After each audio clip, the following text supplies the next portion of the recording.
안녕하세요. 저는 경기도 별내 사는 30대 여인입니다. 짧은 연휴가 끝나고 일상으로 돌아오는데 왜 이렇게 명절 후유증이 심한지 여러분들은 괜찮으셨나요? 저는 이번 명절에는 남편이랑 오붓하게 제주도에 놀러 갔다 왔어요. 조금 비싸긴 했지만 우리에게 처음 주는 선물이라고 생각하고 갔다 오니 힐링도 되고 아직도 제주의 바다가 생각나곤 하네요. 많은 며느리분들이 명절만 되면 명절 질군군에 시달린다고도 하잖아요. 저도 정말 명절날만 되면 안 아프던 머리까지 아플 정도로 너무 힘들었었어요. 누구나 다들 그렇잖아요. 시집살이가 없어도요. 근데 이번 명절에는 남편이 여행 가자고 비행기 티켓을 끊어서 다녀왔거든요. 그럼 왜 제가 명절 때 시댁에 안 가게 되었을까요? 오늘 저와 남편의 길고 긴 이야기를 전해드려 볼까 합니다. 저와 남편은 오랜 연애 끝에 양가의 도움 없이 저희 스스로 결혼을 한 케이스입니다. 저희 집도 또 시댁도 누구를 도와줄 형편은 안 되기 때문에 서로 모았던 돈과 대출을 껴서 경기도의 작은 평수 아파트 전세로 살고 있어요. 작긴 하지만 집주인분이 굉장히 좋으셔서 오래오래 살고 나갔으면 하시더라고요. 그래서 열심히 둘 다 돈 벌면서 저축하기 바쁜 부부이죠. 저희는 우연히 실습생으로 들어간 회사에서 만난 사이로 처음에는 이렇게까지 진지하게 만날 줄 몰랐는데 어느덧 만나고 보니 우리는 참 많은 걸 함께하고 있더라고요. 그래서 함께하기로 결정했고 그 결정에 후회를 해본 적은 한 번도 없었죠. 그렇게 양가 도움 없이 결혼하면서 사실 다른 친구들 결혼하는 거 보면 조금은 부럽기도 하고 나도 좀 여유가 있었으면 했던 마음들이 컸어요. 그럴 때마다 남편은 늘 미안해하며 정말 돈 열심히 벌어서 호강시켜 주겠다고 맨날 입버릇처럼 말하는 우리 남편이에요. 그런 우리 남편에게도 큰 아픔이 있었어요. 남편이 늘 저한테 말을 했을 때 자기는 엄마의 사랑을 많이 못 받고 자랐다고 하더라고요. 남편에게 형이 있는데 형이 너무 사고도 많이 치고 손이 너무 많이 가서 자기는 사고를 칠 수도 또 쳤다가는 정말 쫓겨날 것 같아 쥐 죽은 듯이 살았대요.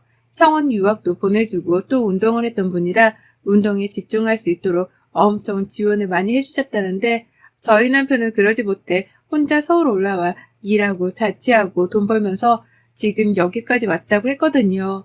그럴 때마다 늘 짠하기도 했는데 사실 처음에 그런 말을 들었을 땐 남편이 너무 오버해서 말하나 싶기도 했어요.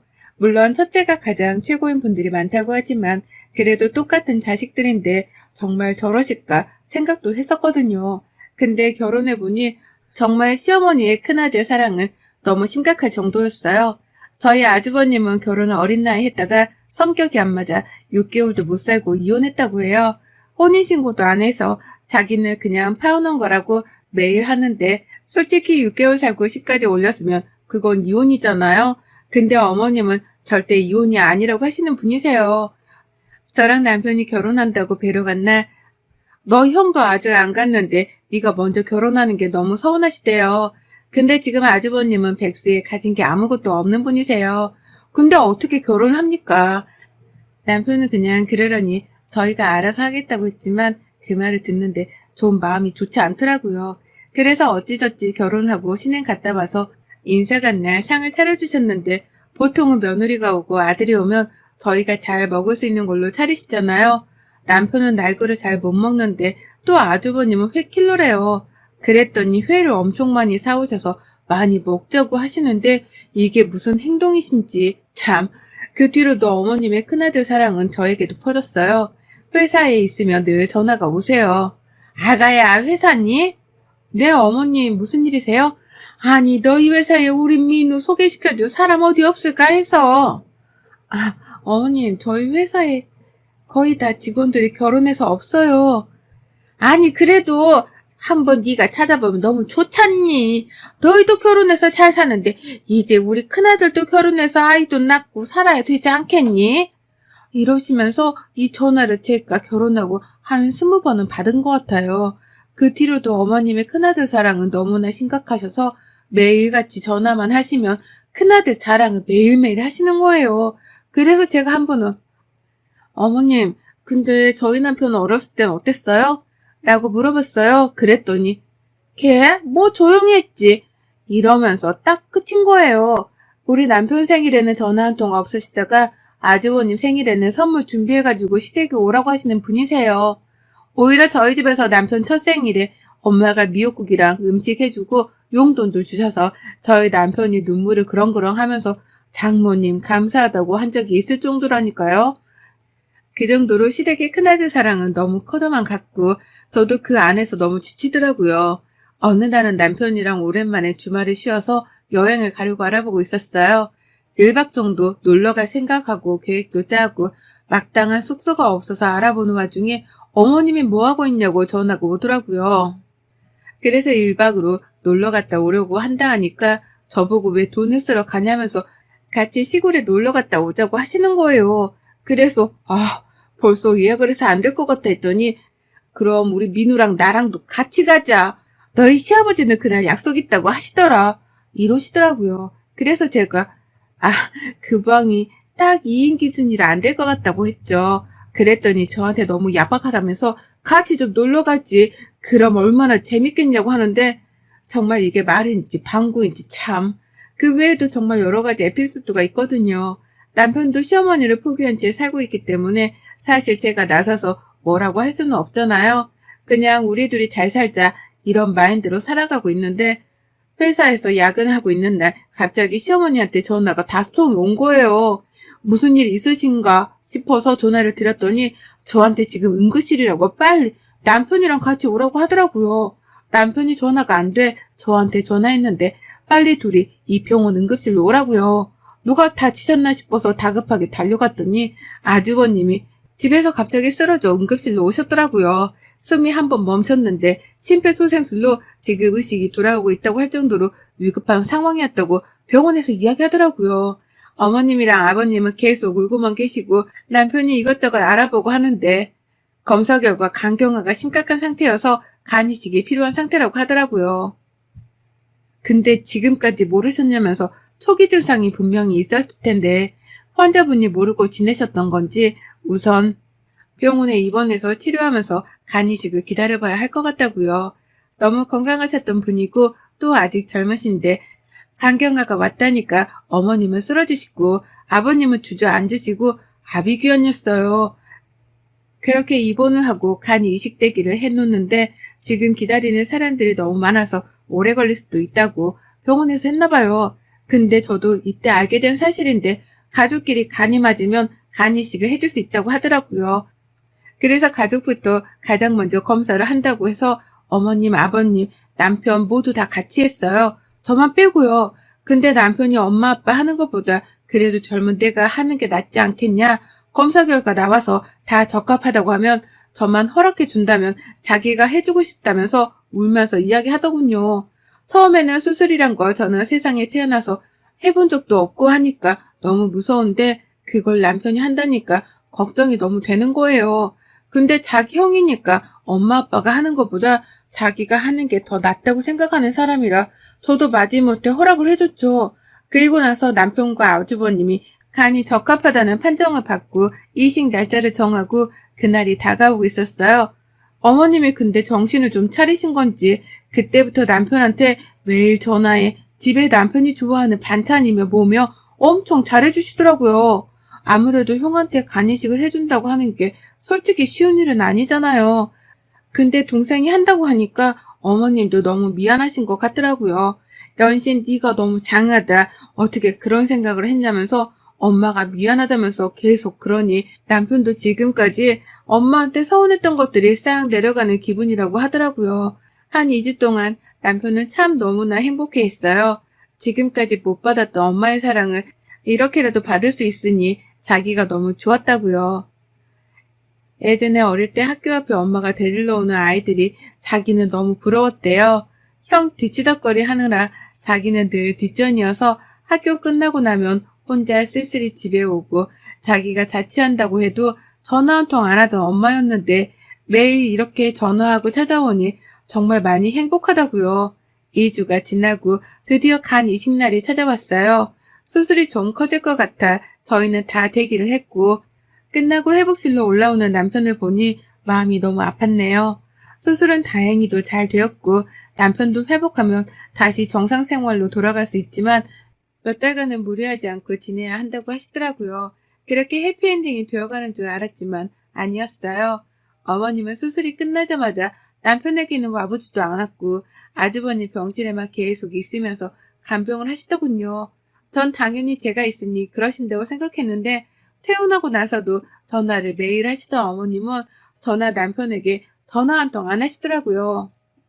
남편은 지금 형이 아프니까 엄마가 정신이 없어서 그런 걸 거야 하는데 저는 사실 어머님의 행동에 진짜 너무 화가 나더라고요.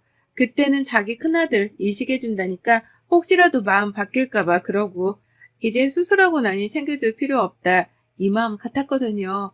근데 아니겠지 싶어서 저는 더욱더 극진히 남편을 간호했어요.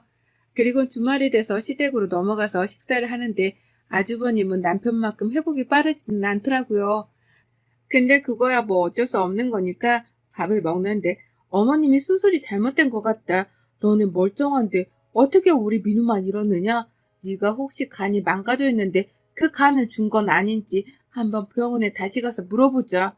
네가 그동안 간 관리 못한 거 아니냐? 이러시면서 말도 안 되는 소리를 늘어놓는 거예요.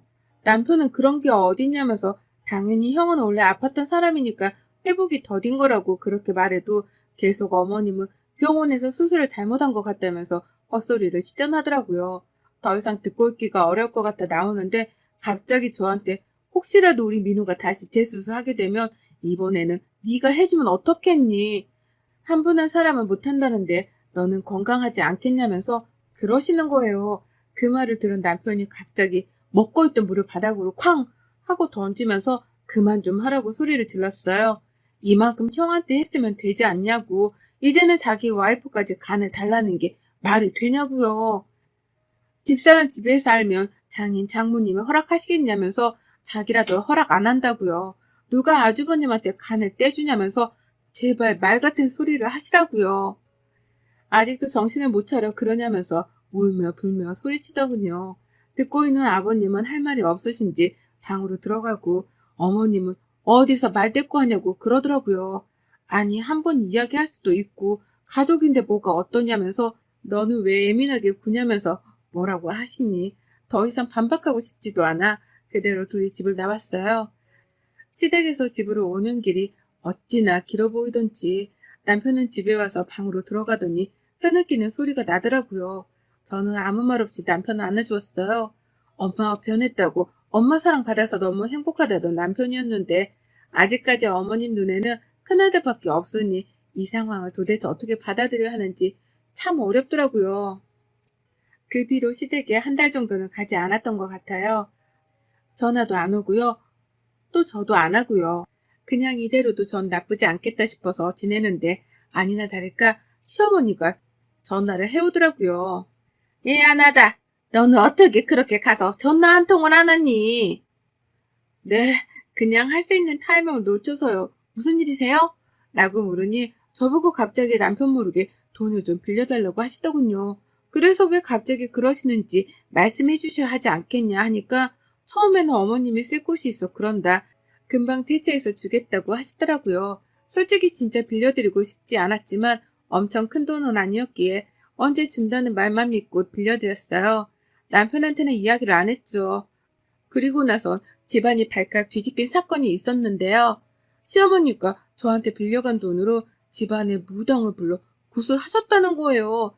근데 그 굿을 하는 이유가 하도 아주버님이 회복이 더디길래 용한 점집에 가서 점을 보니 작은 아들이 기가 너무 세서 큰 아들이 기를 못 피고 사는 것 같다. 부적이랑 굿을 하면 아마 작은 아들 기를 큰 아들이 받아서 괜찮아질 거다. 이 말을 듣고 저한테 빌린 돈으로 부적을 사고 무덤까지 불러 구슬하셨더라고요. 그걸 알고 아버님이 난리가 나서 너희 엄마랑 못 살겠다고 우리 이혼할 테니 더 이상은 너희도 엄마 없다고 생각하고 살라면서 하시더군요. 저는 너무 기가 차서 따로 할 말도 없었어요. 근데 갑자기 남편이 자기 통장을 하나 휙 던지더니 어머님한테 이렇게 말하더군요. 엄마, 이거 내가 지금까지 독립해서 모은 돈이야. 집에 보탤 때 쓰고 나머지는 우리가 나중에 청약이라도 되면 계약금이라도 쓰려고 모은 내 전 재산이야. 근데 이거 엄마 줄게. 라고 하는 거예요. 다들 너무 어안이 벙벙해서 남편을 쳐다보는데 남편이 말을 이어가더라고요. 엄마가 그래도 나를 낳아서 지금까지 키워줬잖아. 그 키워준 값이라고 생각해줘. 그리고 이제부터 더 이상 나를 아들이라고 생각하지 말아줬으면 해. 나도 엄마가 없다고 생각하며 살고 싶어. 그러니 이제 낳아줬으니 나한테 네가 잘해야지. 이런 생각 이걸로 끝냈으면 좋겠어. 내 처음이자 마지막 부탁이야. 라고 말하며 정말 아이같이 흐느끼더라고요. 그 말에 어머님은 아무 말도 못한 채 고개를 푹 숙이고 계셨어요. 그러더니 방으로 들어가서 손가방만 챙기고 나가시더라고요. 그리고 남편은 아버님께 이제 집에 오지 않겠다고 말씀드리더라고요. 아빠한테 너무 미안하지만 아빠가 내가 보고 싶으면 우린 따로 만나도 되니 이제 집에 발들이지 않겠다. 이해해주길 바란다면서 이제 집에 가자고 하더군요. 그 뒤로 저희는 시댁에 발길을 정말 끊었어요. 어머님은 아버님이랑 이혼까지는 가지는 않은 것 같은데 아버님이 잠깐 떨어져 살고 싶다고 해서 회사 근처에 집을 얻으시고 시댁에는 어머님이랑 아주버님 둘만 살고 있다고 하더라고요. 남편도 저보고 시댁이 없다고 생각했으면 좋겠다고 자기가 결정한 거니 그걸로 너무 마음 불편하지 말라고요. 그렇게 남편은 자기 스스로 고아가 되기를 자처했고 그런 남편을 보는 저는 참 많이 힘들었습니다. 그 일이 있고 난 후 저희는 어머님 왜 그런 남편과 형을 차별했는지 알게 되었어요. 아버님이 어느 날 따로 저희를 만나자고 연락이 오셨고 그때가 되어서야 아버님 어머님이 숨겨왔던 비밀을 말씀해 주셨어요. 사실 남편은 저희 시아버지 친자식이 아니라는 걸요. 어머님이 밖에서 나온 자식이란 걸요. 아버님 어머님은 결혼 후에 아주버님을 낳고 어머님이 아버님 일의 특성상 주말부부로 지냈던 적이 엄청 오래되었었는데 그때 어머님이 다른 분과 만나셨었나 봐요. 그러다 지금 남편이 생겼고 그걸 아버님이 알아서 지우려고 했는데 아버님이 어떻게 생긴 아이를 지우냐면서 자기가 키우겠다고 용서하셨다고 하시네요.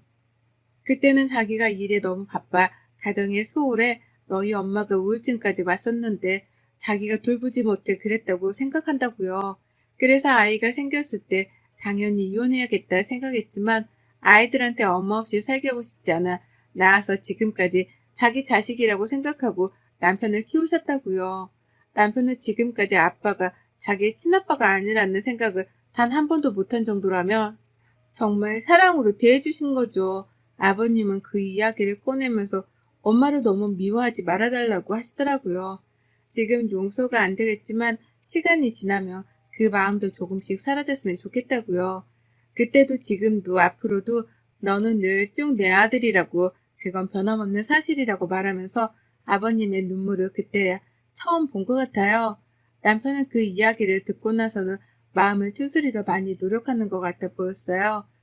일부러 몸을 더 혹사시키기도 하고 또 어느 날은 술에 왕창 취해 아이처럼 울기도 하고 또 어느 날은 엄청 재미있는 영화도 아닌데 그 영화를 보며 아이처럼 깔깔깔 웃더라고요. 그렇게 하루하루 지나면 시간이 해결해 주겠지라고 생각하는 것 같았어요. 그러다 어머님이 저희 집으로 찾아오셨더라고요. 남편은 문을 열어주지 말라고 했지만 한 번은 꼭 넘어가야 할 산이라고 생각해서 열어드렸죠. 어머님은 남편에게 무릎을 꿇으며 미안하다, 정말 미안하다라고 울면서 이야기를 이어나가시더라고요. 너를 낳아서 자기가 늘 불쌍하다고 생각해서 많이 미워했었다고요. 낳지 않았으면 지금쯤 너희 아빠랑 더 잘 살았을 텐데 라고 늘 생각했었는데 자기 자신에게 문제가 있었다면서 정말 미안하다고 용서하지 못하겠지만 지금 이 마음을 꼭 전하고 싶어 오셨다고요. 그러면서 편지봉투를 두고 나가시더라고요. 편지봉투 안에는 어머님이 남편을 낳고 처음으로 쓴 편지와 아파트 매매 문서가 들어있었어요. 그 문서는 남편 이름으로 되어 있었고 편지 안에는 나중에 네가 커서 이 편지를 읽게 될 때쯤에 이 이야기를 꼭 한 번은 해주고 싶었다며 자기가 사랑으로 키우지 못해 늘 미안했고 네가 언젠가 결혼을 해서 가정을 꾸려 아이를 낳게 되었을 때 이 집에 들어가 행복하게 사는 삶을 바랬다고 써 있었어요. 남편은 조용히 편지를 읽고 서랍 안에 넣어두더라고요. 아직은 엄마한테 어떤 말도 또 어떤 것도 받고 싶지 않다고요. 근데 시간이 지나면 자기도 마음이 정리가 되면 엄마를 조금 이해하지 않겠냐고 얘기하더군요. 그렇게 저희는 시댁이 있지만 가지 않는 부부가 되었고 가끔씩 아버님과 만나서 술도 마시고 이런저런 이야기도 해요. 아버님도 혼자 지내시니 제가 종종 반찬도 해서 가져다 드리고요. 행복하다고 말할 수는 없지만 어머님이 왜 남편을 미워했는지 아주 조금은, 정말 조금은 이해해드리려고 남편과 노력하고 있는 중이랍니다. 언제가 될지 모르겠지만 나중에 어머님을 만나 웃으며 이야기하고 싶네요. 긴 글 읽어주신 모든 분들께 감사드리며 제가 나중에 어머님을 만나게 되면 후기를 꼭 들고 오도록 하겠습니다. 늘 행복하시고 건강하세요. 여러분의 생각은 댓글로 남겨주세요. 오늘도 시청해 주셔서 정말 감사합니다.